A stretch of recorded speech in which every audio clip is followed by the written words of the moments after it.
Say hello. Good morning.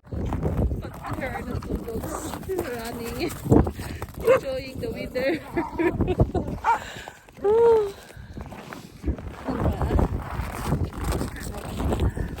Rocky, come here. Oi, what's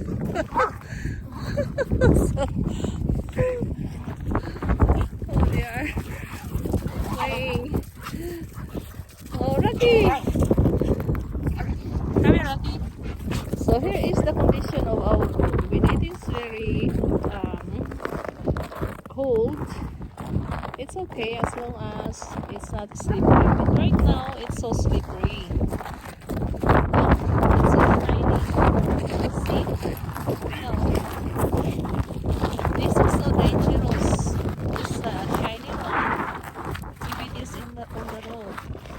Why? Because you will end up to a ditch.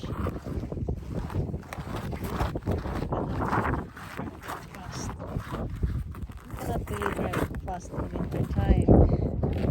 So slippery. This, better not to stay at home. So dangerous. You will car turn around. It might be hitting other car.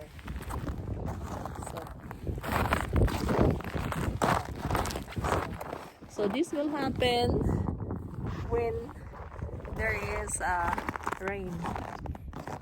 So 2 days ago there was a rain when it was negative 3, and after that, when wind follows after the rain, so the result is very shiny, slippery.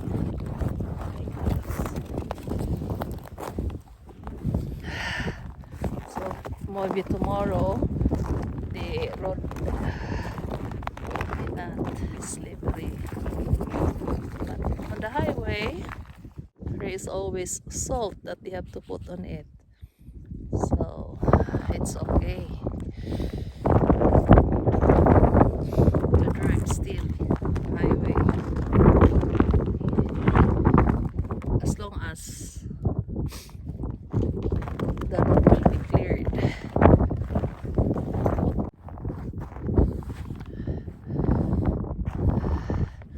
So with that, wind chill negative 35 is our temperature today, but look at the sun, is so shining, so bright.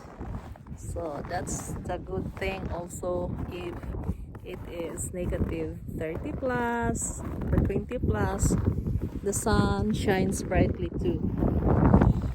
So, still you can feel so cold, very very cold. Now I have to go inside.